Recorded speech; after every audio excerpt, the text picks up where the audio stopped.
మర్నాడు ఆదివారం. ఒక గవర్నమెంట్ ఆఫీసర్తో పని ఉందని చెప్పి పొద్దుటే వెళ్ళిపోయాడు మధుసూదన్. అనురాధ వంశీకృష్ణకు రకరకాల డ్రెస్సులు వేసి ఫోటోలు తీసింది. కొన్ని ఫోటోలని ఆటో టైమర్ పెట్టి తన కొడుకుని ఎత్తుకొని తీసుకుంది. రకరకాల ఫోజులతో వంశీకృష్ణకు అనురాధ ఫోటోలు తీస్తుండగా మధుసూదన్ వచ్చాడు. అనురాధ చిరుకోపంతో, పుట్టినరోజుకి ఎలాగూ లేరు, ఈరోజు ఆదివారం, ఇంట్లో ఉండి ఫోటోలైనా తీయవచ్చు కదా అంది. పొద్దుటే చిన్న పని పడింది, మధ్యాహ్నానికల్లా వచ్చేస్తానని చెప్పి వెళ్ళాను కదా, ఇంతకీ ఏమేం ఫోటోలు తీశావు? రకరకాల డ్రెస్సులు వేసి తీశాను. చాలా డ్రెస్సెస్ కొన్నాం కదా, sailor dress, astronaut dress, kurta pyjama, పంచ అన్నీ వేసి తీశాను. మధుసూదన్ అసంతృప్తిగా తల ఊపాడు. నువ్వు ఒక్కొక్క డ్రెస్ వేసేసరికి వాడి మూడ్ పాడైపోతుంది. అలసిన మొహంతో అందం ఏమొస్తుంది, నేను తీస్తాను చూడు. ఇంకా బాలకృష్ణుడి వేషంలో తీయలేదు. ఆఖరికి ఒక ఫోటో మిగులుస్తాను. రేపు తీరిగ్గా వాడికి కృష్ణ వేషం వేసి నువ్వు యశోదల మేకప్ అయి ఫోటో తీసుకో. ఇప్పుడు నేను తీస్తాను. వంశీకృష్ణకు పాకడం బాగా వచ్చింది. అప్పుడప్పుడే నడకొస్తోంది. మధుసూదన్, వంశీ అందుకో అంటూ కెమెరా చేతికి అందివ్వబోయాడు. వంశీకృష్ణ నవ్వుతూ కెమెరా అందుకోబోయాడు. చేతులు పైకెత్తి కెమెరా అందుకోబోతున్న కొడుకుకి ఫోటో తీశాడు. అనురాధ కొడుకు దగ్గరగా వచ్చి ముద్దు పెట్టుకుంది. ఆమెకు తెలియకుండానే ఫోటో తీసేశాడు మధుసూదన్. కొడుక్కి కనిపించేలా బంతిని హాల్లో ఉన్న దివాన్ కిందకు తోశాడు. గబగబా పాకుతూ బంతిని అందుకుందుకు దివాన్ కిందకి వెళ్ళిన వంశీకృష్ణ ఫోటో తీశాడు. అనురాధ జుట్టు లాగుతున్నట్లుగా, అన్నం తినటానికి మారాన్ చేస్తున్నట్లుగా, టీవీ ఆన్ చేస్తున్నట్లుగా, అనురాధ కళ్ళు మూస్తున్నట్లుగా రకరకాల ఫోటోలు తీశాడు. మధుసూదన్ భుజాల మీద కూర్చున్న కొడుకు ఫోటో అనురాధ తీసింది. ఇంక 2 ఉన్నాయి అంది అనురాధ కెమెరా మీద నెంబర్ చూస్తూ. ఒకటి నీ యశోదాకృష్ణ వేషానికి, రెండోది ఎక్కడ తీద్దామబ్బా అని ఆలోచిస్తూ కొడుకుని తీసుకెళ్లి కిటికీ పైన సన్షేడ్ మీద కూర్చోబెట్టాడు. సన్షేడ్ అందం కోసం ఏటవాలుగా కట్టబడింది. అయ్యో జారిపోతాడు అంది అనురాధ. వంశీకృష్ణ మొహంలో కూడా భయం కనిపించింది. నేనున్నానుగా అంటూ కొడుకుని 2 చేతులతో పడిపోకుండా పట్టుకున్నాడు మధుసూదన్. తనను పడిపోకుండా తండ్రి పట్టుకున్నాడన్న ధీమాతో కూడిన వంశీకృష్ణ చిరునవ్వును, కొడుకు ఉన్నత శిఖరాలకు ఎదిగిపోతున్నాడన్న గర్వంతో కూడిన మధుసూదన్ చిరునవ్వును అనురాధ కెమెరాలో బంధించింది. ఆ తర్వాత చాలాసేపు మధుసూదన్ కొడుకుని పైకెత్తి వాడి చేత నవ్వించి ఆడుకుంటూనే ఉన్నాడు. ఆకలి ధ్యాస తండ్రి కొడుకులకు కానీ, వారిద్దరినీ చూస్తూ తన్మయత్వం చెందుతున్న అనురాధకు కానీ ఎప్పటికీ రాలేదు. మర్నాడు అనురాధ కొడుక్కి కృష్ణవేషం వేసింది. తల మీద పింఛం పెట్టి చేతికి మురళందించింది. వేషం విసుగ్గా ఉందేమో, ఎంత ప్రయత్నించినా చిన్నబాబు నవ్వలేదు. అనురాధ ఇంకెంతెళ్ళి అని సరిపెట్టుకుంటూ ఫోటో తీసింది. ఫోటోలు గడిగించి ప్రింట్ ఇంటికి తెచ్చిన అనురాధ వాటినే చూస్తూ కూర్చుంది. ఆఫీస్ నుంచి ఇంటికి వచ్చిన మధుసూదన్, రాధా కాఫీ అన్నాడు. మీ అబ్బాయిని అడగండి అంది అనురాధ. ఆమె బుంగమూర్తి మధుసూదన్కి ముచ్చటగా అనిపించింది. కోపంలో అందంగా ఉంటావోయ్ అన్నాడు ఆమెకు దగ్గరగా జరుగుతూ. ఇదిగో ఫోటోలు చూసుకోండి, నేను కాఫీ తెస్తాను అంటూ ఆమె లోపలికి వెళ్ళింది. ఫోటోలు చూసిన మధుసూదన్కి భార్య కోపం అర్థమై పెదవుల మీదకు చిరునవ్వు వచ్చింది. వంశీకృష్ణన్ పడిపోకుండా సన్షేడ్ మీద తీసిన ఫోటో అన్నింటికన్నా అందంగా వచ్చింది. కొడుకుని అప్పటికప్పుడు ఎత్తుకోవాలనిపించింది, కానీ బాబు నిద్రపోతున్నట్లున్నాడు. అనురాధ కాఫీలు తెచ్చింది. ఇద్దరూ ఆరుబయట కుర్చీల్లో కూర్చుని కాఫీ తాగటం ప్రారంభించారు. అబ్బాయికి మీరంటేనే ఇష్టం. నాతో ఉన్న ఫోటోలో ఎక్కడా అంత బాగా నవ్వలేదు. మధుసూదన్ గర్వంతో కూడిన నవ్వు అనురాధలో కోపాన్ని రెట్టింపు చేసింది. అవును, నాకు చిన్న సందేహం వస్తోంది. పిల్లవాడిని పూర్తిగా నేనే పెంచాను. వాడికి పాలు నేనే పట్టాను, గోరుముద్దలు నేనే తినిపించాను, నాప్కిన్స్ నేనే మార్చాను, ఏడిస్తే ఎత్తుకు తిప్పాను. వాడి నవ్వులకు అనుక్షణం మురిసిపోయాను. వాడి పుట్టినరోజు కేక్ నేను చేశాను. అసలు వాడికి మీరేమిటి చేశారు? ఎప్పుడైనా ఒక్క సాయంత్రం ఇంటికి తొందరగా వస్తే కాసేపు ఆడుకున్నారేమో. చివరకు వాడి పుట్టినరోజుకైనా మీరింటికి రాలేదు. అయినా మీరంటేనే వాడికి ఇష్టం. తల్లి అల్లం, తండ్రి బెల్లం.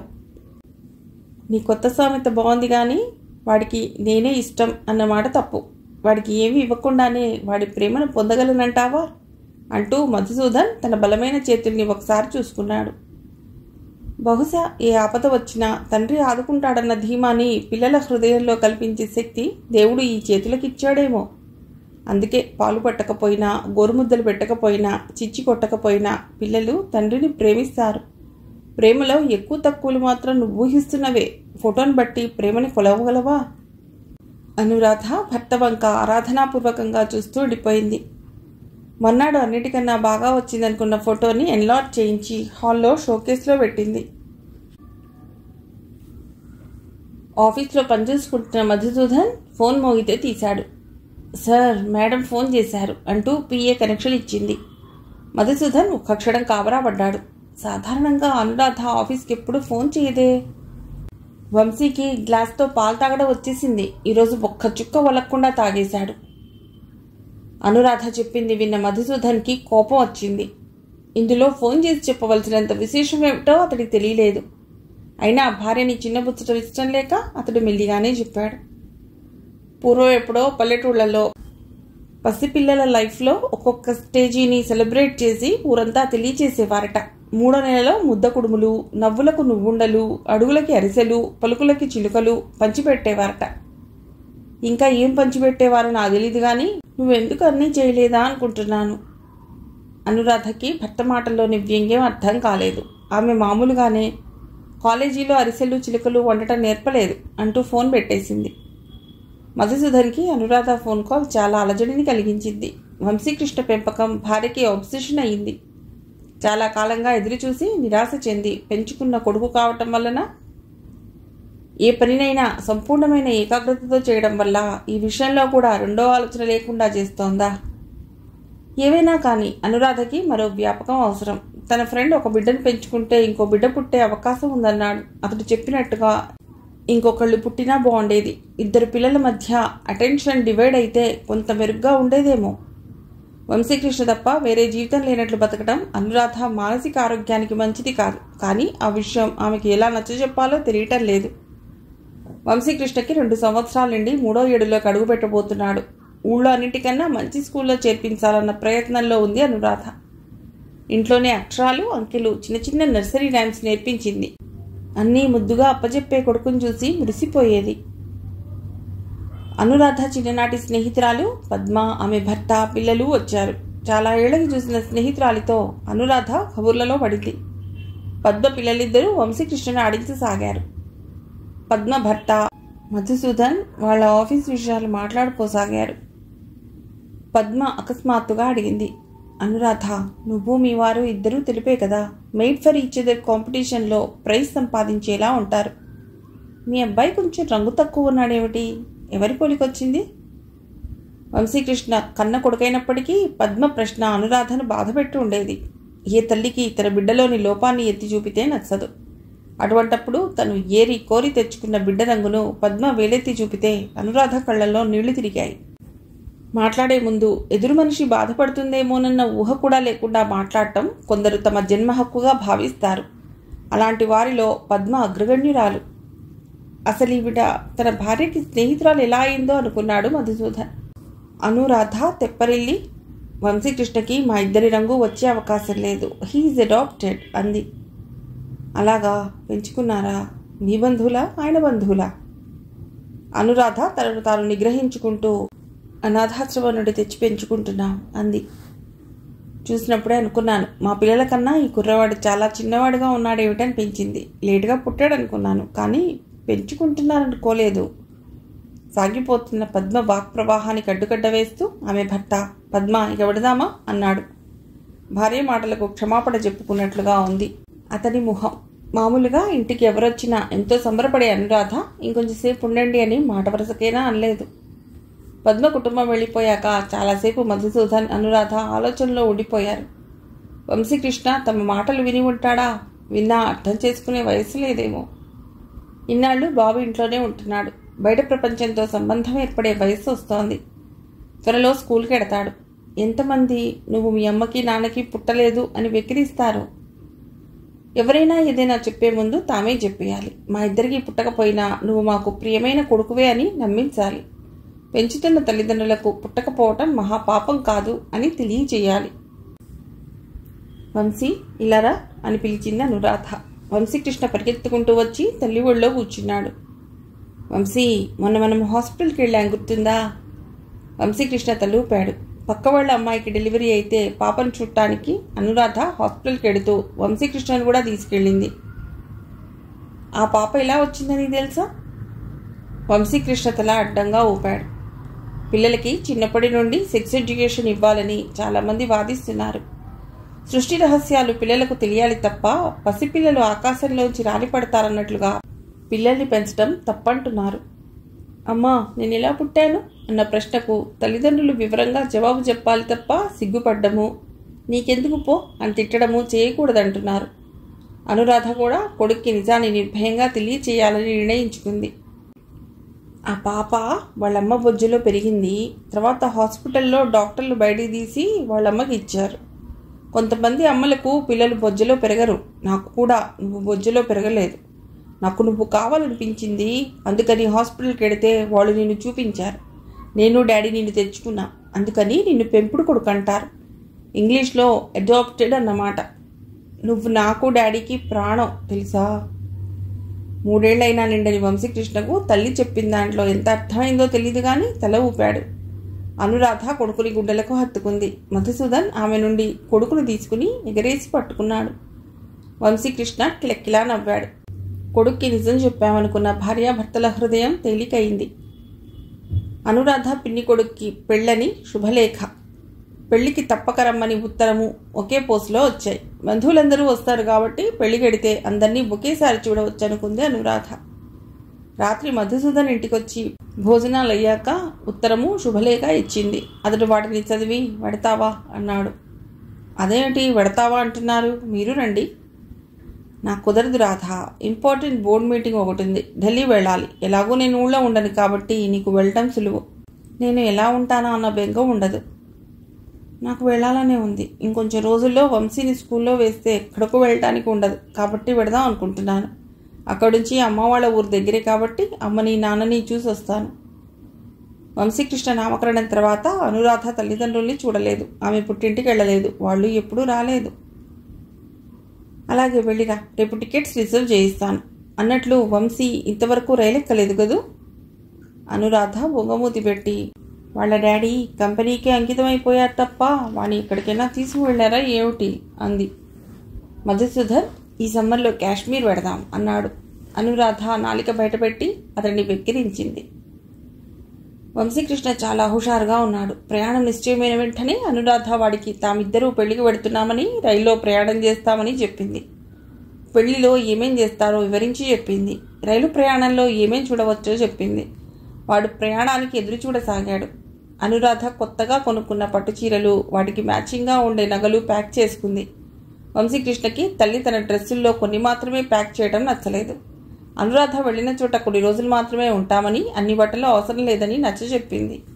రైల్లో కిటికీ పక్కన వంశీకృష్ణ కూర్చున్నాడు. ఎదురు సీట్లో ఒక పెద్ద ఆవిడ కూర్చుని ఉంది. అనురాధ కొడుక్కి రైల్లో నుండి కనిపించే పొలాలు, చెరువులు, పక్షులు అన్నీ వివరంగా చూపిస్తోంది.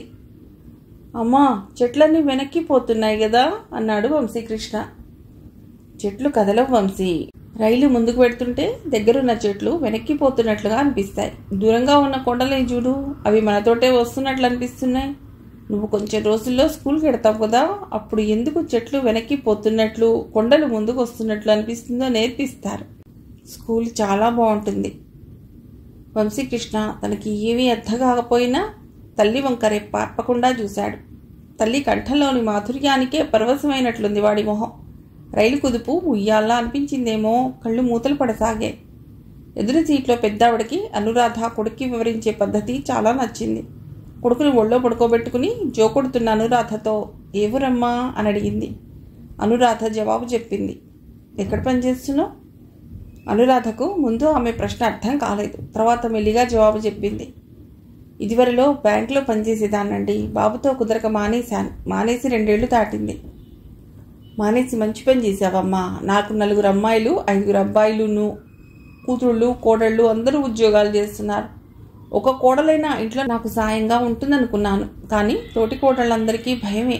ఎవరు ఉద్యోగం మానేస్తే వాళ్ళకి మిగతా వాళ్ళ దగ్గర తక్కువైపోతామేమోనని. కూతుళ్ళు అంతే అనుకో. ఎవరికి చంటి పిల్లలుంటే వాళ్ళ దగ్గర నేను ఉండాలి అని అందరూ నిర్ణయించారు. కూతురికి పురుడు పోశాను. దాని పిల్లకి 1 ఏడాది నిండింది. కోడలికి నెలలు నిండాయి. అక్కడికి వెడుతున్నాను. ఎవరికి నీ అంత మంచి ఉద్యోగం లేదు. బ్యాంకు ఉద్యోగం అంటే మాటలా?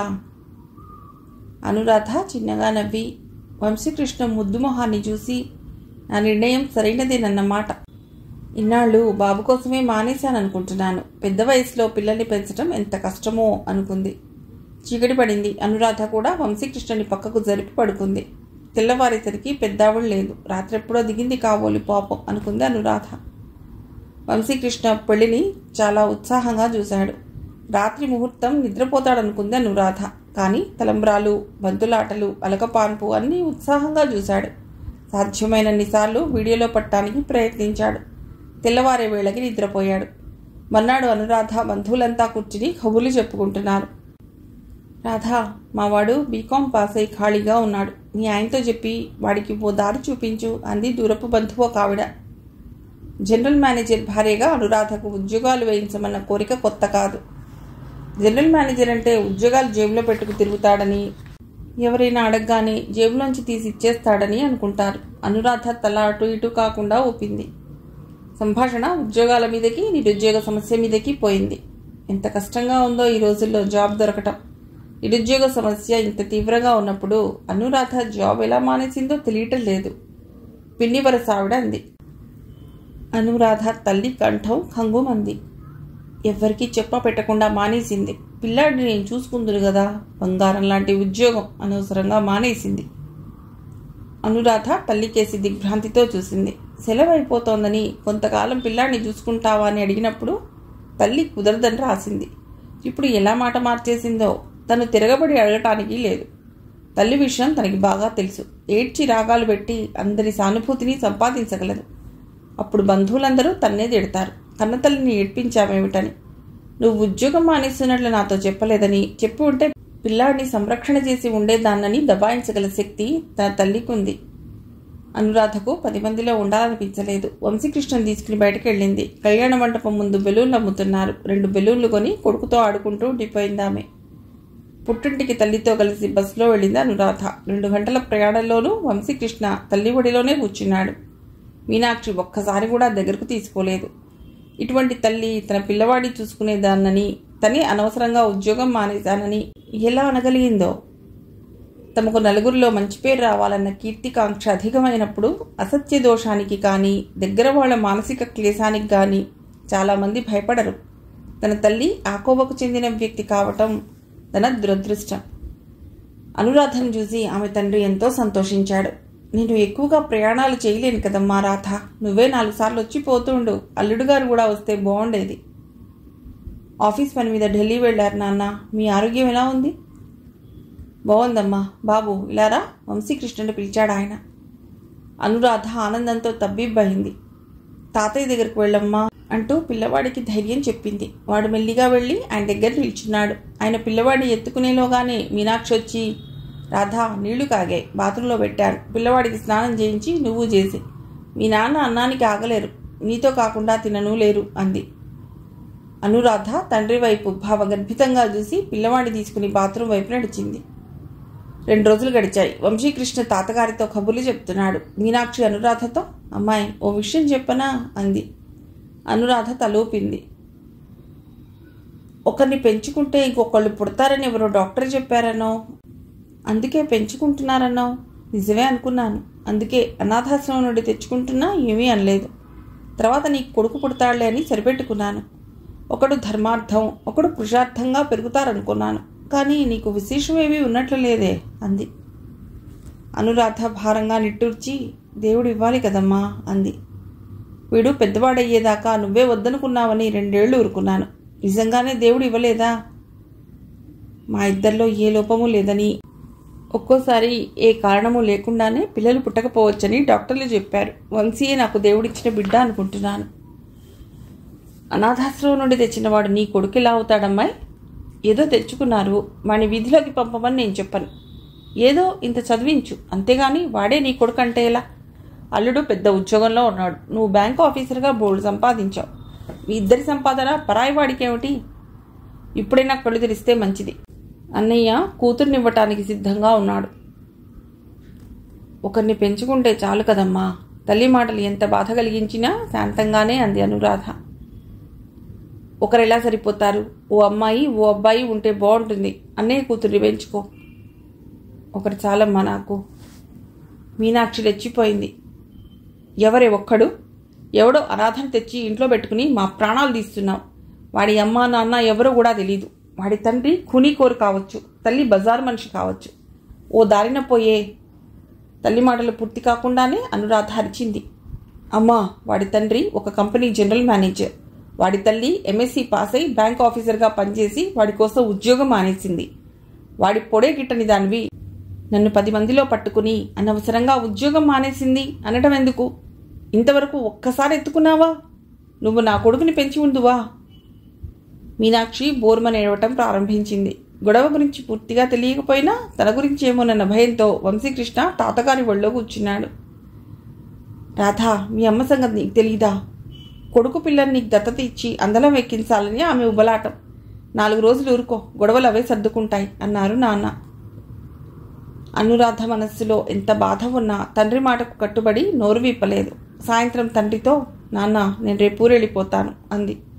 కూతురి మనసుకి కష్టం తిరిగి కలగటం ఇష్టం లేని ఆయన సరేనన్నారు. మీనాక్షి పక్కింటి ఆవిడ దగ్గరికి వెళ్ళి, మా రాధ రేపు వెళ్ళిపోతోందని, ఎంత బతిమాలనా ఉండనంటోందని, అల్లుడు గారికి ఇబ్బంది అవుతోందని, కొంచెం బూందీ చేసిస్తాను, మీ బూందీ చట్రాలు ఇవ్వండి అంటూ బూందీ చట్రాలు తెచ్చింది. ఎదురింటి ఆవిడతో అవే డైలాగులు చెప్పి జంతికల గొట్టం తెచ్చింది. ఇంట్లో బూందీ చట్రాలు, జంతికల గొట్టం ఉన్నా అమ్మ పక్కింట్లోనూ ఎదురింట్లోనూ ఎందుకు అడిగిందో అనురాధకు తెలుసు. తను చేస్తున్న పని నలుగురికి తెలియాలని ఆవిడ తాపత్రయం.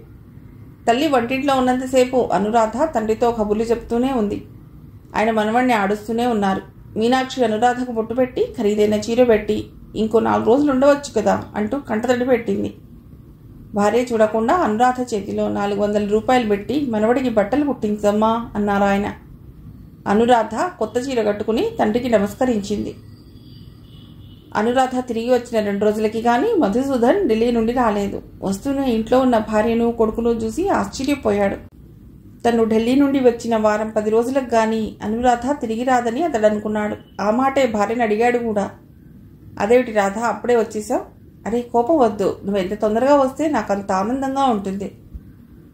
నాకు తొందరగా వచ్చేయాలనిపించింది, వచ్చేశాను. మిమ్మల్ని చూడాలని నాకు మాత్రం ఉండదా? మధుసూదన్ ఇంకేమీ మాట్లాడకుండా తన సూట్ కేసు తీసి అనురాధ భుజం చుట్టూ బెనారస్ పట్టు చీర చుట్టాడు. నల్లని చీర మీద జరీ పూలు కుట్టి ఉన్నాయి. అనురాధలో చిన్ననాటి భావుకత పొంగి వచ్చింది. అక్కడక్కడ ఇసుక తిప్పలతో ఉన్న యమునా నదిలా ఉంది కదూ. మధుసూదన్ నవ్వుతూ, కవయిత్రి గారికి ఇంకో బహుమానం అంటూ బుయ్యలు బుగుతున్న బాలకృష్ణుడి బొమ్మని ఇచ్చాడు. అనురాధ బొమ్మను చూసి మురిసిపోయింది. అప్పుడే అక్కడికి వచ్చిన వంశీకృష్ణ చేతిలో గిఫ్ట్ ప్యాకెట్ ఉంచాడు. వాడు మెల్లిగా విప్పి చూసుకున్నాడు. కీస్తే డప్పు వాయిస్తూ తిరిగే కోతి బొమ్మ. బిజినెస్ రంగము, ట్రాన్స్పోర్ట్ రంగము దేశంలో అభివృద్ధి చెందాక చిన్న చిన్న ఊళ్ళలో కూడా అన్ని వస్తువులు దొరుకుతున్నాయి. కానీ వేరే ఊరు వెళ్ళిన వాళ్లకు ఏదైనా తెస్తే ఇంట్లో వాడు సంతోషంతో పొంగిపోతారు. నేను వేరే ఊరు వెళ్ళినా నువ్వు జ్ఞాపకం ఉన్నావు సుమా అనడానికి సంకేతమే ఇంకో చోటు నుండి కొని తెచ్చిన బహుమతి. కొంతసేపు అయ్యాక అనురాధ తనకు తల్లికి జరిగిన వాగ్వివాదం చెప్పింది. అప్పటికి వంశీకృష్ణ నిద్రపోవటం వల్ల ఆమె ఫ్రీగా మాట్లాడగలిగింది. మా అమ్మకు నేను మా అన్నయ్య కూతుర్ని పెంచుకుంటే బాగుండునని ఉంది. నాకే పిల్లలు పుడితే ఆవిడ ఎలా చూసేదో తెలియదు కానీ మా అన్నయ్య పిల్లలంటే ఆవిడకి ప్రాణం. మన ఆస్తి అంతా ఆవిడ కొడుకు సంతానం అనుభవిస్తే బాగుండునని ఆవిడ ఊహ. మధుసూదన్ అనురాధ వైపు సానుభూతితో చూశాడే గాని ఏమీ మాట్లాడలేదు.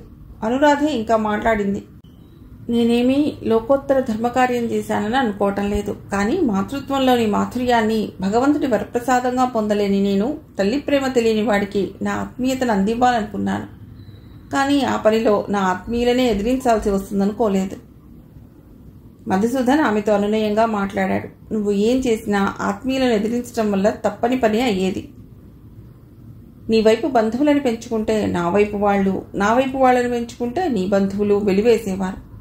ఇంకో సంగతి చెప్పనా, మీ అన్నయ్య కూతుర్ని పెంచుకున్నా నీ సమస్య తీరి ఉండేది కాదు. ఒక అమ్మాయిని పెంచుకున్నా కూడా మిగతా ఇద్దరికీ కూడా నువ్వు బహుమతులు, బట్టలు అవి ఇవ్వాలనే ఆశిస్తారు. మన ఇద్దరం ఆలోచించుకుని ఒక మంచి నిర్ణయానికి వచ్చాం. రేపు వంశీకృష్ణ పెరిగి పెద్దవాడై ఏ జిల్లా కలెక్టర్ అయితే ఈ బంధువర్గమే వాడి చుట్టూ తిరుగుతుంది. అంతవరకు ఓపిక పట్టు.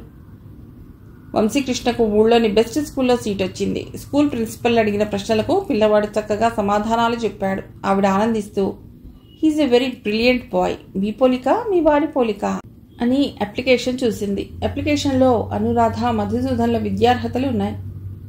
ఇద్దరు వెల్ క్వాలిఫైడ్, ఎవరి పోలికైనా కావచ్చులేండి. He is adopted. అడాప్షన్ సర్టిఫికేట్స్ కూడా అటాచ్ చేశారు. ప్రిన్సిపల్ ఒకసారి దిగ్భ్రాంతి చెందినట్లు చూసింది, కానీ మాట్లాడలేదు. మొట్టమొదటిసారిగా అనురాధ మనసులో వంశీకృష్ణ కన్న తల్లిదండ్రుల విద్యార్హతలేమై ఉంటాయన్న ప్రశ్న వచ్చింది. ఆమె వెంటనే తన మనసులో నుంచి ఆ ఊహను తొలగించేసుకుంది. వంశీకృష్ణుడు స్కూల్లో చేర్చే రోజున అనురాధ మానసిక స్థితిని చూసిన మధుసూదన్ సెలవు పెట్టాడు. అనురాధ కొడుకుని యుద్ధరంగానికి పంపిస్తున్న తల్లిలా భయపడిపోతోంది. ఇద్దరూ కలిసి బాబుని స్కూల్కి తీసుకెళ్లారు. చిన్నపిల్లలందరూ తల్లిదండ్రుల్ని వదిలి క్లాస్ రూమ్లోకి వెళ్ళడానికి భయపడుతున్నారు.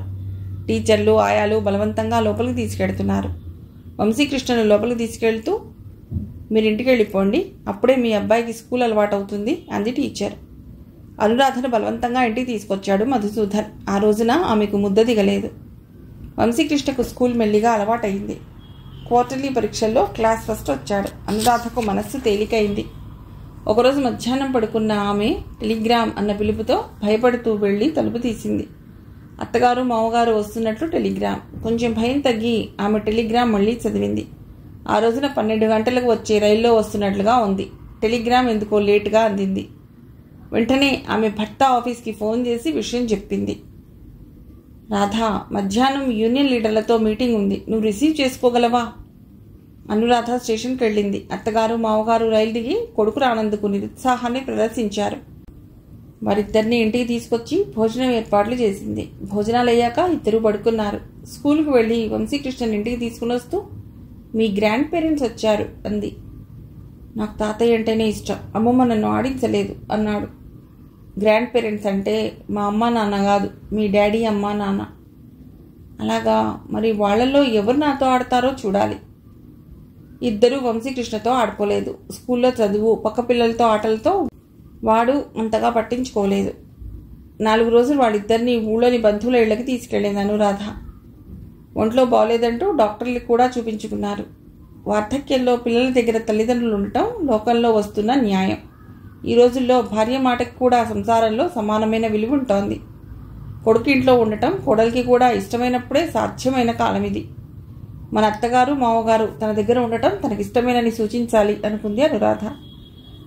ఆదివారం భర్త ఉండగానే ఆ విషయం చెప్తే బాగుంటుందేమో అనుకుందామే. కానీ శనివారం రాత్రి సంభాషణ ఇంకో మార్గం పట్టింది. రాత్రి 9 గంటలకు భోజనాలు అయ్యాయి.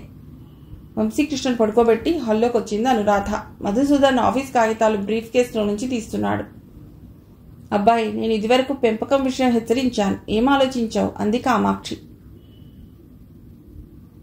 ఆలోచించడానికి ఏముందమ్మా, వంశీకృష్ణను పెంచుకుంటున్నాంగా అన్నాడు మధుసూదన్ ఆశ్చర్యంగా.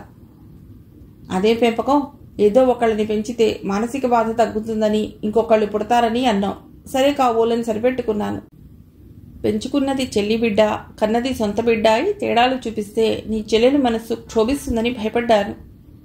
నీకు పిల్లలు పుట్టి అనాథ కుర్రవాడిని తక్కువగా చూసినా పర్వాలేదనుకున్నాను. కానీ కోడలు చూస్తే ఎక్కడా పిల్లల్ని కనే సూచన లేదు. ఇక పుట్టరేమో. పుట్టకపోయినా పర్వాలేదమ్మా, వంశీకృష్ణ నా వారసుడు. మధుసూదన్ తండ్రి గర్జించాడు. పుట్టు పూర్వోత్తరాలు తెలియనివాడు, కులం గోత్రం తెలియనివాడు, అనామకపు వెధవ నీకు వారసుడేమిట్రా? వాడు నీళ్లు వదిలేస్తే మాకు చేరుతాయని అనుకుంటున్నావా? వంశీకృష్ణుని గురించి నీచంగా మాట్లాడేసరికి అనురాధ బాధపడింది. అంతకు మించి భయంతో వణికిపోయింది. తన నిర్ణయాన్ని తన తల్లి తూలనాడినా తండ్రి హర్షించాడు. ఇక్కడ మధుసూదన్ తల్లిదండ్రులు ఇద్దరూ నిరసిస్తున్నారు. మధుసూదన్ వారి బెదిరింపులకి లొంగిపోతే వంశీకృష్ణ ఏమవుతాడు? వాణ్ణి వదిలి తను ఉండగలదా? అనురాధ భయాల్ని పారద్రోలుతూ మధుసూదన్ మాట్లాడాడు. నేను ఏనాడైతే వంశీకృష్ణను దత్తత చేసుకున్నానో ఆనాడే నా కులగోత్రాలు వాడివవుతాయి. నాన్నగారు, మీరు ధర్మశాస్త్రాలు చదివారు. మహాభారత గాథ మీకు తెలియంది కాదు. కన్నవాడు ఒక్కడే కొడుకు కాదు, కొడుకులు 12 రకాలు. మధుసూదన్ మాటల్ని ఆపేస్తూ అతడి తండ్రి, నా దగ్గర ధర్మాలు చెప్పకు. మిషనరీ ఆసుపత్రి నుంచి తెచ్చినవాడు నా మనవడు కాదు. ఇప్పటికైనా నేను చెప్పిన వాడిని పెంచుకో, లేకపోతే నా ఆస్తిలో చిల్లిగవ్వ ఇవ్వను అన్నాడు. మధుసూదన్ నవ్వుతూ, ప్రేమ పెళ్లికి ముందు డైలాగ్ ఇప్పుడు వద్దు. మీరు ఆస్తి ఇచ్చినా ఇవ్వకపోయినా నేను మీ కొడుకునే, అలాగే వంశీకృష్ణ నా కొడుకు. ఈ 2 సత్యాలు మారవు అన్నాడు. మర్నాడే అతడి తల్లిదండ్రులు వెళ్ళిపోయారు. 5 సంవత్సరాలు గడిచాయి. వంశీకృష్ణ స్కూల్లో బాగా చదువుకుని ఎప్పుడూ ఫస్ట్ క్లాస్ రావటం అనురాధకి ఎంతో ఆనందంగా ఉండేది. ఆమె భయపడ్డట్టుగా ఆమె తల్లిదండ్రులు కానీ మధుసూదన్ తల్లిదండ్రులు కానీ వాళ్ళని పూర్తిగా వెలివేయలేదు. బంధువులందరూ కూడా వాళ్ళ ఇళ్లకి ఎప్పట్లాగానే వస్తూ పోతూ ఉండేవారు. ఒకసారి భర్తతో ఆ విషయమే మాట్లాడింది ఆమె. మీ అమ్మ నాన్న మా అమ్మ బంధువులలో నుండి దత్తత చేసుకోవటానికి ఒత్తిడి తెచ్చేసరికి భయపడిపోయాను. ఇక మనతో మాట్లాడడం మానేస్తారనుకున్నాను. కానీ వాళ్లే కాదు, మిగతా చుట్టాలు మనతో సఖ్యంగానే ఉంటున్నారు. మధుసూదన్ చిద్విలాసంగా నవ్వాడు. ఒక్కగానొక్క కొడుకని నన్ను మా వాళ్ళు వదులుకోరు. కూతురితో సంబంధం మీ అమ్మగారు తెంచుకోరు. మనం న్యాయమని నమ్మింది చేసే ధైర్యం అలవర్చుకోవాలి. ఇక బంధువులంటావా, ఈ ఊళ్ళో అందరికీ 1,00,000 పనులు ఉంటాయి. మనతో బంధం తెచ్చుకుంటే వాళ్ళకే నష్టం. అవసరమే కానీ ఇష్టం లేదంటారా? ఆ విషయంలో మన ఇద్దరి మధ్య ఆర్గ్యుమెంట్స్ వద్దులే. ఎటొచ్చి నువ్వు భయపడ్డట్టుగా ఎవ్వరూ వెలివేయలేదు. అదే నాకు సంతోషం. వేసినా నేను భయపడేవాడిని కాదు. న్యాయానికి నిలబడాలి. మనం నమ్మింది న్యాయమైనప్పుడు మీరు చెప్పింది కరెక్టే కావచ్చు. కానీ మనం నమ్మింది న్యాయమా కాదా అన్నదే ప్రశ్న.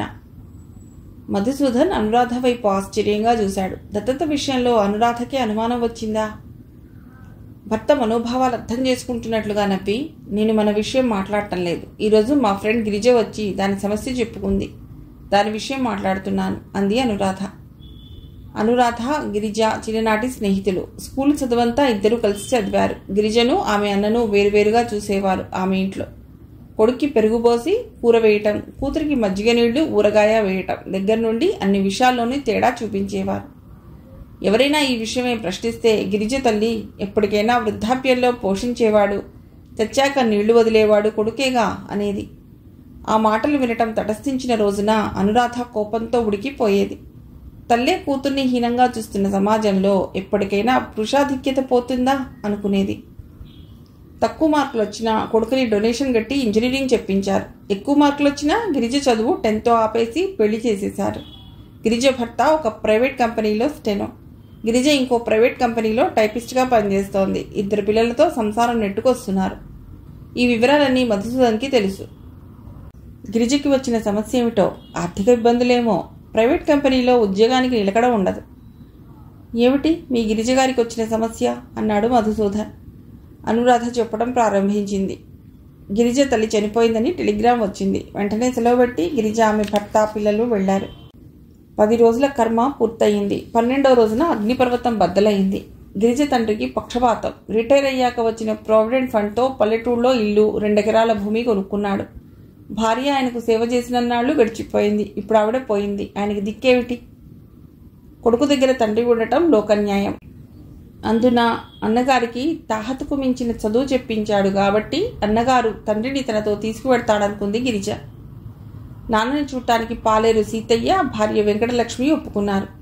2 ఎకరాలు వాళ్ళు సాగు చేసుకుని ఫలసాయం అనుభవించటం, నాన్నకి సేవ చేయటం కాంట్రాక్ట్. నాన్న సాగు చేస్తున్నట్లే ఉంటుంది గనక భూమి అన్యాక్రాంతమైపోదు అన్నాడు గిరిజ అన్న. పనివాళ్ళు ఏం చూస్తారన్నయ్యా, నువ్వు తీసుకెళ్ళు అంది గిరిజ. నాకెలా గుర్తుంది? నేను పొద్దుట ఫ్యాక్టరీకి పోతే సాయంత్రం వస్తాను. మీ వదిలికి ప్రైవేట్ కాలేజీలో జాబ్. మధ్యాహ్నాల్లో ఇంజనీరింగ్ ఎంట్రన్స్ కోచింగ్ క్లాసెస్ చెప్తుంది. సాయంత్రం ట్యూషన్లు ఉంటాయి. ఆవిడ ఇంట్లో ఉండదు. సిటీలలో పనివాళ్లు దొరకరు. ఇక్కడ అరేంజ్మెంట్ బాగుందిగా. అయితే మాత్రం ఎన్ని కష్టాలుంటే మాత్రం కన్న తండ్రిని అనాథలా వదిలేస్తామా? అయితే ఏం చేయాలేమిటి? నువ్వు తీసుకెళ్ళకపోతే నేను తీసుకెళ్తాను అంది ఆవేశంగా. గిరిజ అంటూ ఆమె భర్త లోపలికి పిలిచాడు. ఇది ప్రైవేట్ కంపెనీలో టైపిస్ట్ ఉద్యోగం. మనకున్నది 2 గదుల ఇల్లు. ఎలా మేనేజ్ చేస్తాం? ఇదే మీ నాన్న అయితే మీరు ఈ మాట అనేవారా? ఆడవాళ్ల కోరులు మగవాళ్ల కోరులునా? మా నాన్న మన దగ్గర ఉండకూడదా అంటూ అరవసాగింది గిరిజ.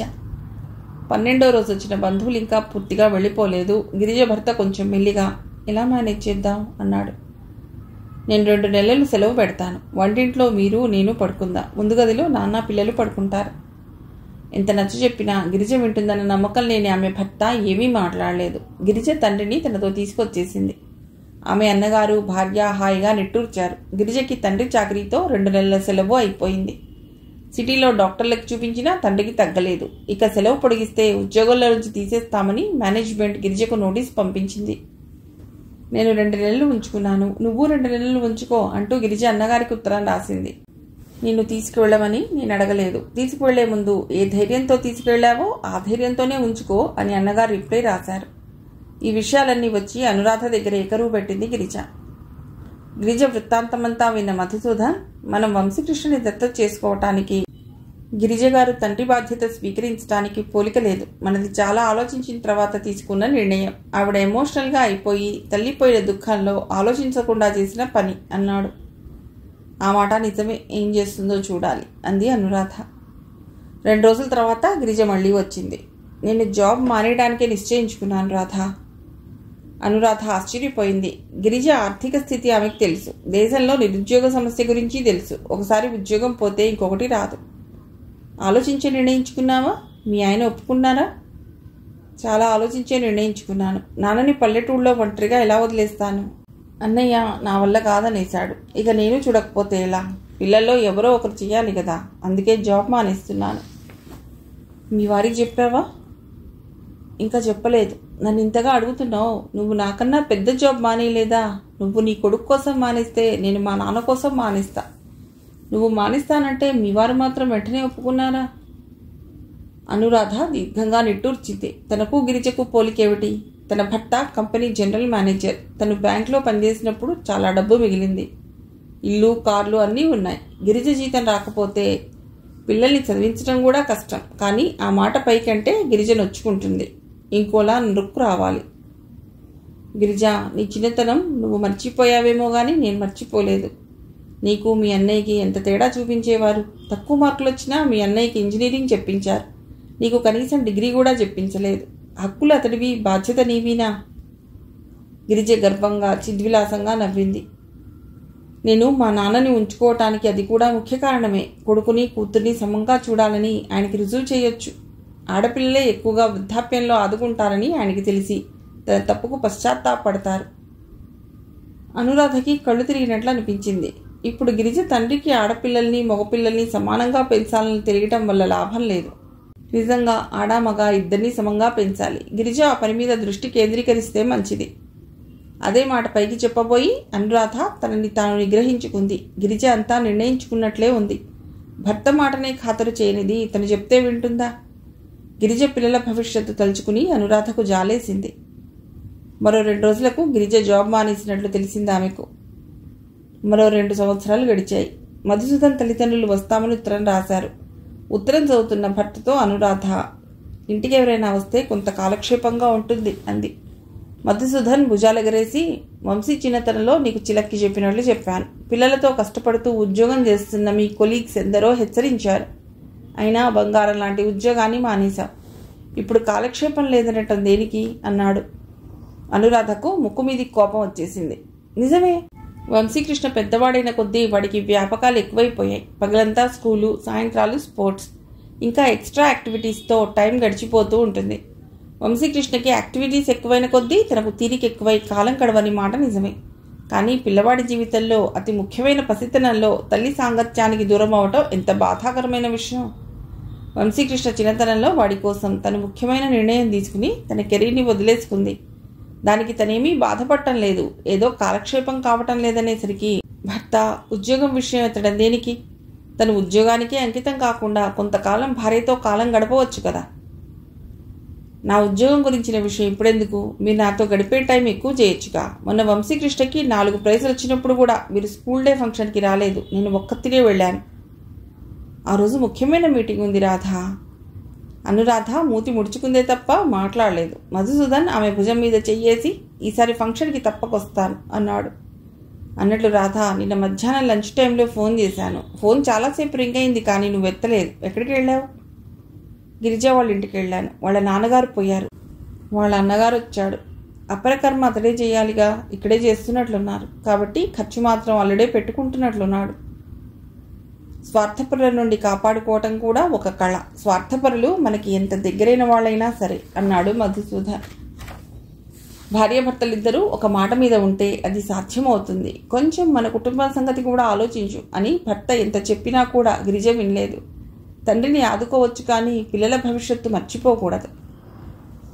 5 సంవత్సరాల తర్వాత ఒకరోజు ఆదివారం ఉదయం అనురాధ, మధుసూదన్, వంశీకృష్ణ కూర్చుని టిఫిన్ తింటున్నారు. వంశీకృష్ణ 10th క్లాస్లోకి వచ్చాడు. స్పోర్ట్స్లో, చదువులో, ఎక్స్ట్రా కరిక్యులర్ యాక్టివిటీస్లో అన్నింట్లోనూ మొదటగా వస్తున్న కొడుకును చూస్తే అనురాధకు ఎంతో గర్వంగా ఉంటుంది. తన తల్లి అనుక్షణం తన విషయంలో శ్రద్ధ వహించడం వల్లనే తను అన్నిట్లోనూ ఫస్ట్ వస్తున్నానని వంశీకృష్ణ చాలాసార్లు అంటూ ఉండేవాడు. నిన్న గిరిజ వచ్చింది. వాళ్ళ అబ్బాయికి మీరు ఎక్కడైనా అటెండెంట్ పోస్ట్ చూపించాలని చెప్పి ఏడ్చింది. నేను ఇదివరలో ఎప్పుడూ మిమ్మల్ని ఎవరికీ జాబ్ వేయించమని అడగలేదు. కంపెనీ జనరల్ మేనేజర్ ఇంత చిన్న జాబ్ విషయంలో జోక్యం చేసుకోవడం బాగుండదేమో అంది అనురాధ. అటెండెంట్ పోస్ట్ కర్మేమిటి అన్నాడు మధుసూదన్. ఏం చేయమంటారు, స్వయంకృత అపరాధం. ఇంకా చెప్పాలంటే తల్లి అపరాధానికి కొడుకు శిక్ష అనుభవిస్తున్నాడు. తండ్రిని చూసుకోవాలంటూ జాబ్ మానేసింది. డబ్బు సరిపోక మంచి స్కూల్లో నుంచి మాన్పించి గవర్నమెంట్ స్కూల్లో వేసింది. 10th తర్వాత చదివింతే స్తోమత లేకపోయింది. తండ్రి పోయాక ఆస్తి పంపకం టైంలో పౌరుషానికి పోయింది. ఖర్చంతా గిరిజ భరించింది. ఆస్తి మాత్రం అన్నగారు సగం వాట పట్టుకుపోయాడు. దీనికి వచ్చిన వాట అమ్మితే గాని తండ్రి వైద్యానికి అపకర్మకి అయిన తప్పు తీరలేదు. కూతురికి బాధ్యతలే మిగిలాయి. బాధ్యతలు మిగలలేదు. తనే స్వయంగా స్వీకరించింది మీ ఫ్రెండ్. ఏ నిర్ణయము ఎమోషనల్గా తీసుకోకూడదు, ఎమోషనల్గా యాక్ట్ చేయకూడదు. ఆలోచించి ఆచితూచి వెయ్యాలి ప్రతి అడుగు. మీరు ఏ నిర్ణయమైనా ఆచితూచి కానీ చేయరు కదా డాడీ. అది చిన్న విషయంలో కూడా ఎమోషనల్గా యాక్ట్ చేయరు కదా. మధుసూదన్ కొడుకు వైపు ఆశ్చర్యంగా చూశాడు. నిజమే కదా డాడీ. ఒక్కసారైనా మీరు నా బర్త్డే సెలబ్రేషన్స్కి కానీ మా స్కూల్ ప్రైజ్ డిస్ట్రిబ్యూషన్కి కానీ వచ్చారా? మీరు లేకపోతే నాకు సంవత్సరాలు నిండుతాయి. మీరు రాకపోయినా నాకు ప్రైజ్ ఇస్తారు. కానీ మీరు లేకపోతే కంపెనీ నడవదు కదా. Cold calculated logic, absolutely no emotion. కొడుకు మాటలకు కదలకుండా అయిపోయాడు మధుసూదన్. అదేమిటి వంశీ అలా మాట్లాడుతున్నావు అంది అనురాధ. నేనన్న మాటల్లో తప్పేమైనా ఉందా రెట్టించాడు వంశీకృష్ణ. అనురాధ వాతావరణంలో ఉద్విగ్నత తగ్గించడానికే టీవీ ఆన్ చేసింది. కేబుల్ టీవీలో బాలభారతం సినిమా వస్తోంది. పాండవుల జననము, కర్ణుణ్ణి చూసి కుంతి బాధపడటము వగేరాలన్నీ వస్తున్నాయి. సినిమా కొంతసేపు చూశాక అనురాధ వంట చేయడానికి లేచింది. వంశీకృష్ణ కొంతసేపు సినిమా చూసి, డాడీ పాండవులు కుంతికి మాద్రికి పిల్లలు కానీ పాండురాజుకి కాదు కదా అన్నాడు. 10th క్లాస్కి వచ్చిన పిల్లలకి జీవిత రహస్యాలన్నీ స్పష్టంగానే తెలుస్తున్నాయి. స్కూల్లో బయాలజీలో సెక్స్కి సంబంధించిన విషయాలు బోధిస్తున్నారు. మధుసూదన్కి వంశీకృష్ణకి విషయం చెప్పడానికి ఏ విధమైన ఇబ్బంది లేకపోయింది. పూర్వం మెడిసిన్ ఇప్పట్లా వృద్ధి చెందలేదు. యుద్ధరంగంలో మరణించే వాళ్ళు ఎక్కువ ఉండేవారు. అందుకే ఏ విధంగానైనా వంశం నిలబడాలన్న కోరిక ఆ రోజుల్లో బలంగా ఉండేది. మామూలుగా భార్యాభర్తలిద్దరికీ సంతానం కలిగితే మంచిదే. అలా కాకుండా భర్తలో లోపం ఉన్నప్పుడు, భర్త మరణించినప్పుడు, స్త్రీలకు ఇతరత్రా సంతానం కలగనప్పుడు ధర్మసమ్మతంగానే ఉండేది. తల్లిదండ్రులకు కలిగిన కొడుకుని ఔరసపుత్రుడనేవారు. అలా కాక భార్య కన్యగా ఉన్నప్పుడు కన్నవాడిని కానీనుడు అనేవారు. ఎవరైనా ఇచ్చినవాడు దత్తుడు, కొనుక్కున్నవాడు క్రీతుడు, దొరికినవాడు అపవిత్రుడు. మధుసూదన్ కొడుక్కి అన్ని రకాల కొడుకుల గురించి చెప్పాడు. అతడికి తండ్రి చిన్నప్పుడు ధర్మశాస్త్రాలు క్షుణ్ణంగా బోధించాడు. ఆ విషయాలే కొడుక్కి తను కూడా చెప్పాలనుకున్నాడు మధుసూదన్. ఈ రోజుల్లో ఆర్టిఫిషియల్ ఇన్సెమినేషన్ గురించి చాలా చర్చలు జరుగుతున్నాయి. ఆర్టిఫిషియల్ ఇన్సెమినేషన్ వంటిదే అయినా దేవర న్యాయం మహాభారత కాలంలోనే ఉండేది. వంశీకృష్ణ మనస్సు ఎక్కడో ఉన్నట్లుగా గమనించిన మధుసూదన్ తను చెప్తున్న విషయాలు ఆపి, వంశీ ఏమిటి ఆలోచిస్తున్నావు అన్నాడు. మీరు చెప్పిన 12 రకాల్లో నేను ఏ రకం కొడుకునా అని నేను ఆలోచిస్తున్నాను. నేను మీకు అమ్మకి పుట్టలేదు. నన్ను మీకు ఎవ్వరూ దత్తత ఇవ్వలేదు. నన్ను ఎవ్వరూ మీకు అమ్మలేదు. నేను మీకు దొరకలేదు. మీరే వెళ్ళి నన్ను ఆర్ఫనేజ్ నుంచి తెచ్చుకున్నారు. నేనెవరిని? అప్పుడే అక్కడికి వచ్చిన అనురాధ, నువ్వు మా ఇద్దరి కొడుకువి, పేరుతో పనిలేదు అంది. వంశీకృష్ణ ఏదో ఆలోచనలో మునిగిపోయాడు. 10th రిజల్ట్స్ వచ్చాయి. వంశీకృష్ణ స్టేట్ ఫస్ట్ పాస్ అయ్యాడు. అనురాధ ఆనందానికి అవధులు లేవు. మధుసూదన్ చాలా గ్రాండ్గా పార్టీ అరేంజ్ చేశాడు. కొడుకు కోసం కొత్త సన్నీ మోపెడ్కి ఆర్డర్ ఇచ్చి పార్టీ నాడే అది ఇంట్లో డెలివరీ అయ్యేట్లుగా ఏర్పాటు చేశాడు. పార్టీ నాడు మధుసూదన్కి హెడ్ ఆఫీస్ నుండి డైరెక్టర్లు వచ్చారు. సాయంత్రం పార్టీ టైంకి కూడా ఇంటికి రాలేకపోయాడు. ఆదివారమే ఏర్పాటు చేసిన కొడుకు సక్సెస్కి సెలబ్రేషన్స్గా ఏ పార్టీలో లేనందుకు అతడికి బాధగా ఉంది. కానీ డైరెక్టర్లకు ఇచ్చిన డిన్నర్ పార్టీలో పాల్గొనడం వృత్తిరీత్యా తప్పనిసరి. ఇంట్లో పార్టీ చాలా గ్రాండ్గా జరిగింది. పార్టీ మొదలయ్యే టైంకి మోపెడ్ని డెలివరీ చేశారు. పార్టీకి వచ్చిన వారిలో వంశీకృష్ణ ఫ్రెండ్స్, అనురాధ, మధుసూదన్ల ఫ్రెండ్స్. అనురాధ ఒకప్పటి కొలీగ్స్, మధుసూదన్ ఆఫీస్లో పనిచేసేవాళ్ళు అందరూ ఉన్నారు. ఊళ్ళోని బెస్ట్ క్యాటరింగ్ వాళ్ళకి ఆర్డర్ ఇచ్చాడు మధుసూదన్. డెకరేషన్స్ చాలా గ్రాండ్గా ఉన్నాయి. అందరూ వచ్చి వంశీకృష్ణను అభినందిస్తున్నారు. అనురాధతో బ్యాంక్లో పనిచేసిన వాళ్ళు ప్రత్యేకంగా ఆమెను కూడా అభినందించారు. అనురాధ గారు బ్యాంక్లో ఉంటే ఈ పాటికి రీజనల్ మేనేజర్ కానీ ఇంకా పై ర్యాంక్లో కానీ ఉందరు అనుకుంటూ ఉంటాం. కానీ ఇప్పుడు మీ అబ్బాయి అకాడమిక్ అచీవ్మెంట్స్ చూస్తే మీరు మానేసి మంచి పని చేశారనిపిస్తోంది. మా పిల్లలెవరూ చదువులో ఇంత పైకి రాలేదు. అనురాధ గర్వంగా చూసింది. ఫోన్ మోగింది. అనురాధ ఫోన్ తీసింది. రాధా, పార్టీ చివరికైనా అందుకోగలను అనుకున్నాను. ఫ్లైట్ డిలే అయిందిట. డైరెక్టర్స్ వెళ్లేదాకా రాలేను కదా. అనురాధ పర్వాలేదంటూ ఫోన్ పెట్టేసింది. పార్టీ పూర్తయి అందరూ వెళ్ళిపోయారు. వంశీకృష్ణ మొహంలో అనుకున్నంత ఆనందం లేదు. అదేమిటి వంశీ, ఎలా ఉన్నావు? పార్టీలో అందరూ నేనెంతగా ప్రైజ్ చేశారు. డాడీ నీకోసం ఎంత మంచి గిఫ్ట్ కొన్నారు. ఏం చేయాలా గిఫ్ట్? చుట్టూ ప్రదక్షిణలు చేయాలా? డాడీ నేర్పించకుండా మోపెడ్ నడపడం ఎలా వస్తుంది? అనురాధ బిత్తరపోయింది. తనకి మోపెడ్ నడపడం వచ్చిన సంగతి ఆమెకు జ్ఞాపకం కూడా రాలేదు. నేను కన్న కొడుకునైతే ఇలా చేసేవారా? కొడుకు స్టేట్ ఫస్ట్ వస్తే ఏ కన్నతండ్రైనా కొడుకు ఆనందంలో పాలు పంచుకోకుండా ఉండగలడా? అనురాధకు కళ్ళు తిరిగాయి. ఏనాడో ఆమె మనసులో వంశీకృష్ణ పెంపుడు కొడుకు అన్న ఊహ రాలేదు. ఏ రోజైతే పిల్లవాడిని దత్తుడిగా తెచ్చుకుందో ఆనాడే తనకు సంతానం కలగలేదన్న సంగతిని ఆమె సంపూర్ణంగా మర్చిపోయింది. ఏ రోజు ఏ చిన్న లోపము జరగకుండానే పెంచుకుని వచ్చింది. మధుసూదన్ కూడా తన బాధ్యతలు పూర్తిగా నిర్వహిస్తున్నాడు. ఆఫీస్ని వదలలేని పరిస్థితులు అతనికి ఉద్యోగరీత్యా తప్పనిసరి. అటువంటి పరిస్థితిని అర్థం చేసుకోవాలి గాని వంశీకృష్ణ తండ్రిని నిందించవచ్చునా? అసలు నేను కన్న కొడుకునైతే అన్న ఊహ తమ కొడుకు మనసులోకి ఎలా వచ్చి ఉంటుంది? ఎయిర్పోర్ట్ నుంచి అర్ధరాత్రి మధుసూదన్ తిరిగి వచ్చేదాకా అనురాధ కదలలేకపోయింది. అలసి వచ్చిన భర్తకు వంశీకృష్ణ మాటలు చెప్పడం ఆమెకి ఇష్టం లేదు. ఎంతో ప్రయత్నించాను రాధ, కానీ పార్టీ ఆఖరు భాగానికి కూడా అందుకోలేకపోయాను. ఫ్లైట్ బాగా డిలే అయింది. పార్టీ బాగా జరిగింది. అందరూ మిమ్మల్ని చాలా అభినందించారు. మీరు లేని లోటు ఉందనుకోండి. వంశీకి మోపెడ్ చాలా నచ్చింది. అసత్య దోషానికి బాధపడుతూ అంది అనురాధ. I'm very happy. రేపు ఆఫీస్కి కొంచెం లేటుగా పెడతాను. పొద్దుటే వంశీకి మోపెడ్ నేర్పించాలి. మర్నాడు ఉదయం వంశీకృష్ణ తండ్రి దగ్గర మోపెడ్ నడపడం నేర్చుకున్నాడు. అతనికి తను ముందు రోజు అన్న మాటలు జ్ఞాపకం ఉన్నట్లే లేవు. కొడుకు అన్న మాటలను తను కూడా మర్చిపోగలిగితే బాగుండని అనుకుంది అనురాధ. కాలమే గాయాన్ని మాన్చాలనుకుంటూ మోపెడ్ నడుపుతున్న కొడుకుని చూడటానికి గేటు వైపు వెళ్ళింది. మధుసూదన్ తల్లిదండ్రులు వచ్చి ఒక 10 రోజులు ఉండి వెళ్లారు. వంశీకృష్ణతో వాళ్ళ అభిమానంగా ఉండటం ఇంకా ప్రారంభించలేదనుకుంది అనురాధ. వాళ్ళు వెళ్లిన రోజు సాయంత్రం వంశీకృష్ణ తీవ్రంగా ఆలోచిస్తున్నట్లుగా కనిపించాడు. అనురాధలో భయాందోళనలు కలిగాయి. ఏమిటి వంశీ ఆలోచిస్తున్నావు? కాలేజ్ లైఫ్ ఎలా ఉంటుందనా? కాదు, కొడుకులు 12 రకాలని, అందులో క్రీతుడు ఒకడు అని డాడీ చెప్పారు. కానీ ఏ కన్న తల్లిదండ్రులైనా కొడుకుని అమ్ముకుంటారా? అనురాధ ఆ ప్రశ్నకు కలవరపడింది. కానీ కలవరపాటిని ముఖంపై కనిపించనివ్వలేదు. ఆమె ప్రశాంతమైన కంఠంతోనే జవాబు చెప్పింది. గత్యంతరం లేని పరిస్థితుల్లో అమ్ముకోవచ్చు. బీద దేశాల్లో పిల్లల్ని అమ్ముకుంటున్నారన్న వార్తలు న్యూస్ పేపర్లో చదువుతున్నావుగా. కొన్ని సందర్భాల్లో పిల్లల భవిష్యత్తును ఉద్దేశించి కూడా తల్లిదండ్రులు కఠినమైన నిర్ణయం తీసుకుంటారు.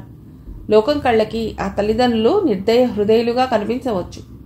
పిల్లలు ఏమనుకుంటారన్నది ముఖ్యం. లోకవిరుద్ధమైన పనిని జడ్జి చేసి తీర్పు ఇవ్వడం చాలా కష్టం. నువ్వు అడిగిన ప్రశ్న విషయంలో సోమర్సెట్ మామ్ కథ ఒకటి ఉంది. చదువు, నువ్వే నీ ప్రశ్నకి సమాధానం చెప్పుకోవచ్చు. వంశీకృష్ణకి ఇంగ్లీష్ భాషని బాగా నేర్పించింది అనురాధ. చిన్న వయసులోనే క్లాసికల్ రైటింగ్స్ చదవటం ప్రారంభించాడు అతడు. అనురాధ బుక్ షెల్ఫ్లో నుండి పుస్తకం తీసి కథ ఉన్న పేజీ తెరిచి వంశీకృష్ణకి ఇచ్చింది. అతడు చదవటం ప్రారంభించాడు. బీదవాళ్లున్న పేటలోకి వచ్చిన ధనికుడు అక్కడ ఆడుకుంటున్న పిల్లల్ని చూసి ముచ్చటపడతాడు. ఒక పిల్లవాడిని ఇంటికి తీసుకెళ్లి ఆ అబ్బాయిని తనకిమ్మని, పిల్లవాడిని తనకిచ్చినందుకు నెల నెలా డబ్బు ఇస్తానని అడుగుతాడు. ఆ పిల్లవాడి తల్లిదండ్రులు నిరాకరిస్తారు. ఇంకో పిల్లవాడి తల్లిదండ్రులను కూడా అదేవిధంగా అడిగితే వారు అంగీకరిస్తారు. ధనికుడు ఆ అబ్బాయిని తీసుకువెళ్ళిపోతాడు. అబ్బాయి తల్లిదండ్రులు ప్రతి నెలా వెళ్ళి డబ్బు తెచ్చుకుని ఆ పేటలో మిగిలిన వారికన్నా సుఖంగా బతుకుతూ ఉంటారు. బిడ్డనివ్వటానికి నిరాకరించిన తల్లి అస్తమానము మేము మా అబ్బాయిని నమ్ముకోలేదు అని దెప్పి పొడుస్తూ ఉంటుంది. సంవత్సరాలు గడిచిపోతాయి. ధనికుడు తీసుకువెళ్లిన అబ్బాయి ఒకసారి మంచి బట్టలతో హుందాగా కన్న తల్లిదండ్రుల్ని చూడటానికి వస్తాడు. ఆ అబ్బాయి ఐశ్వర్యాన్ని చూసిన తర్వాత దత్తతకి నిరాకరించబడిన అబ్బాయిలో అసూయ కలుగుతుంది.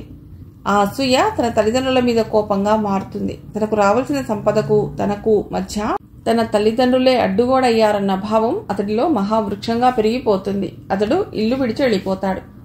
కథ పూర్తి చేసిన వంశీ పుస్తకం మూసేసి ఆలోచనలో పడతాడు. అతడు కథ చదువుతున్నంతసేపు అతడి వైపే చూస్తూ కూర్చున్న అనురాధ కొడుకులో తను ఆశించిన మార్పు రానందుకు నిరాశపడింది. వంశీ, కథ బాగుంది కదా. ఈ తల్లిదండ్రులైనా తమ బిడ్డల భవిష్యత్తుని ఉద్దేశించే నిర్ణయాలు తీసుకుంటారు. తాము ఇవ్వగలిగిన జీవితం కన్నా మంచి జీవితం బిడ్డకి లభిస్తే అంతకన్నా కావాల్సిందేమిటి? కథలదేముందమ్మా, ఎలాగైనా రాయవచ్చు. జీవితంలో అలా ఉంటుందా? కథలో అబ్బాయికి తనకు ఉన్నదేమిటో తెలియదు. వాడికి డబ్బు లేదు కాబట్టి డబ్బే గొప్పదనుకున్నాడు. కన్న తల్లిదండ్రుల ప్రేమ వాడికి ఎలాగో ఉంది కాబట్టి దాని విలువ తెలియదు. తన తల్లే డబ్బుకి ఆశపడి ఇచ్చేస్తే వాడి ఆలోచన ఇంకో రకంగా ఉండేది. అప్పుడు ప్రేమ కోసం వెంపర్లాడేవాడు. పెంచుకున్న ఇంట్లో ప్రేమ, డబ్బు రెండూ లభించకూడదా వంశీ? అనురాధ కంపించే కంఠంతో ప్రశ్నించింది. వంశీకృష్ణ జవాబు ఇవ్వలేదు. అనురాధ రెట్టించలేదు కానీ కొడుకు మౌనం ఆమె మనస్సును కత్తిలా కోసేసింది. తర్వాత 10 రోజులు వంశీకృష్ణ కాలేజీ అడ్మిషన్ హడావిడిలో గడిచిపోయాయి. అనురాధ వంశీకృష్ణ అన్న మాటలు మర్చిపోవడానికి ప్రయత్నిస్తోంది. కొడుకు ప్రవర్తన చూస్తే ఎక్కడా తను అన్న మాటల జ్ఞాపకం ఉన్నట్లుగా లేదు. కాలేజీలో చేరిన కొత్తల్లో వంశీకృష్ణ హుషారుగానే ఉన్నాడు. కొత్త పుస్తకాలు, కొత్త ఫ్రెండ్స్, ఆనందంగా రోజులు గడిచిపోతున్నాయి. అనురాధ కూడా కొడుకు మాటల్ని మర్చిపోయింది. ఒకరోజు సాయంత్రం కొడుకు ఇంటికి రాగానే టిఫిన్ పెట్టింది అనురాధ. వంశీకృష్ణ టిఫిన్ తింటూ తల్లిని అడిగాడు. పిల్లలేని వాళ్ళు ఒకరిని దత్తత చేసుకుంటే ఇంకొకళ్ళు పుట్టే అవకాశం ఎక్కువట కదా. అనురాధ నిశ్చేష్టురాలైపోయింది. అందుకే నన్ను పెంచుకున్నారట కదా. ఆ తర్వాత మీరు కోరుకున్నట్టుగా పిల్లలు పుట్టకపోవటం మిమ్మల్ని చాలా బాధ పెట్టి ఉంటుంది. ఈ విషయాన్ని నీకెవరు చెప్పారు వంశీ? అనురాధ భయకంపిత స్వరంతో అడిగింది. ఎవరు చెప్తే ఏమిటి, వాస్తవమే కదా. అనురాధ కంఠంలో బాధ చుళ్ళు తిరుగుతూ ఉండగా, నేను ఎప్పుడైనా నిన్ను కన్న కొడుకులా కాకుండా మరోలా చూశానా వంశీ? నా ప్రేమ ఎప్పుడైనా నీకు తక్కువగా అనిపించిందా అని అడిగింది. ప్రేమ తక్కువగా ఎప్పుడూ అనిపించలేదు, అతి ఎక్కువగానే అనిపించింది. ఎక్కడ వీడు పెంపుడు కొడుకు అన్నమాట పడవలసి వస్తుందోనని అన్నీ ఎక్కువే చేశావు. నా కోసం బ్యాంకు జాబ్ కూడా మానేశావు. అదే కన్న కొడుకైతే మానేసి ఉందివా. కన్న కొడుకైతే జాబ్ మానవలసిన అవసరం ఉండేది కాదు. తన తల్లి వచ్చి తన పిల్లల్ని చూసుకునేది. ఆవిడ ఇష్టానికి వ్యతిరేకంగా జరిగిన దత్తత మూలాన ఆవిడ సహాయం చేయలేదు. తను ఏనాడు ఉద్యోగం మానేసినందుకు బాధపడ్డం కానీ, బాధ వ్యక్తపరచడం కానీ చేయలేదే. వంశీ దత్తపుత్రుడని ఎవరు ఎక్కడ కించపరుస్తారోనని 1000 కళ్లతో కాపాడుకుంటూ వస్తోంది. అలాంటిది ఈనాడు తన కొడుకే ఇలా అంటున్నాడు. అనురాధ బాధనే గమనించినట్లుగా వంశీకృష్ణ మాట్లాడాడు. నా మనసు ఈ మధ్య నా కన్నతల్లిని గురించి ఆలోచిస్తోంది.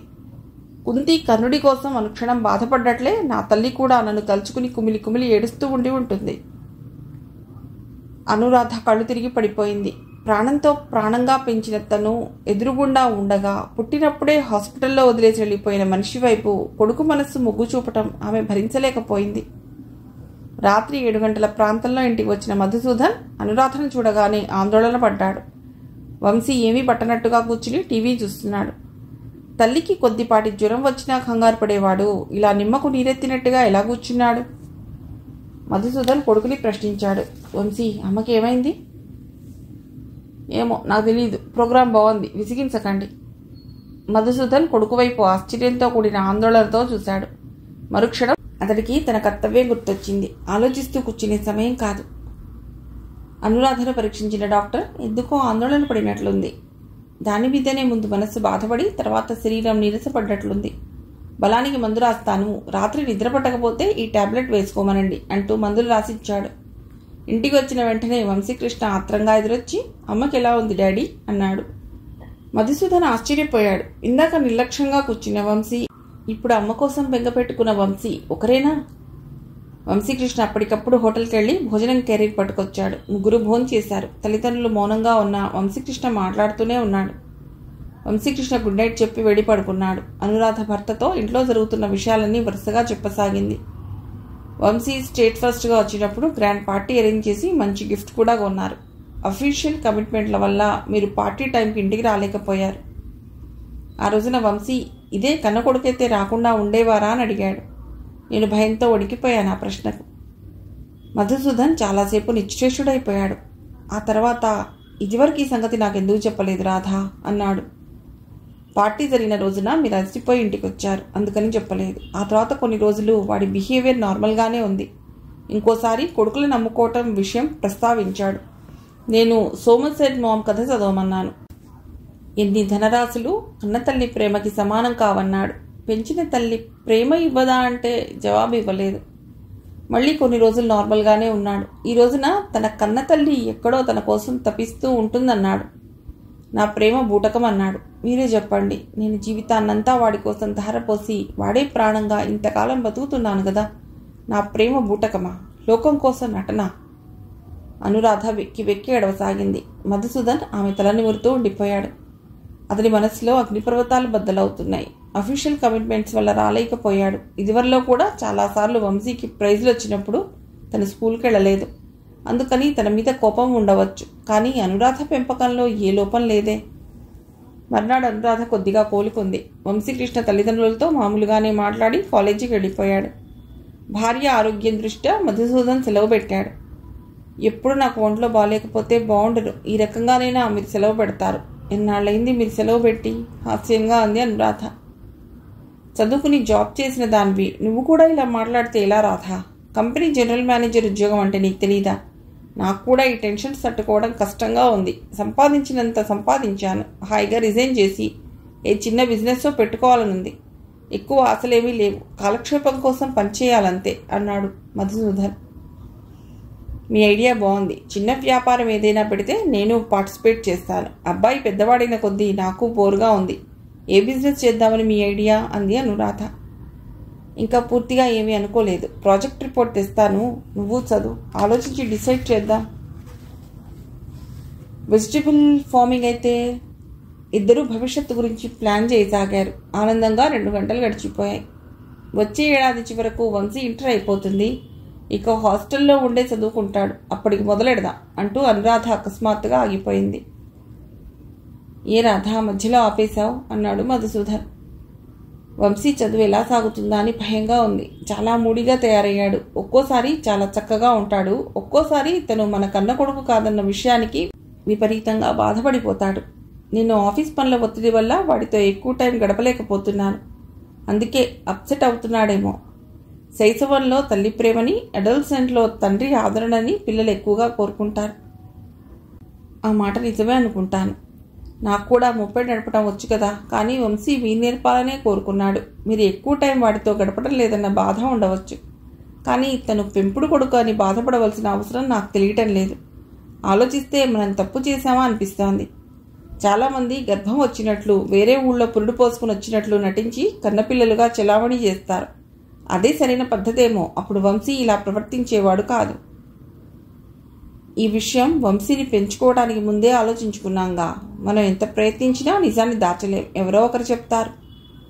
అది నిజమే. ఒకళ్ళని పెంచుకుంటే ఇంకొకళ్ళు పుడతారని, అందుకే మనం తనని పెంచుకున్నామని వంశీకి ఎవరో చెప్పారు. ఒకళ్ళని ఏడిపించడంలో తృప్తిని పొందే వాళ్ళని ఏమనాలో తెలియదు రాధా. నువ్వు ధైర్యంగా ఉండు. కొన్నాళ్ళకంతా సర్దుకుపోతుంది. మిగిలిన కథ తర్వాతి భాగంలో.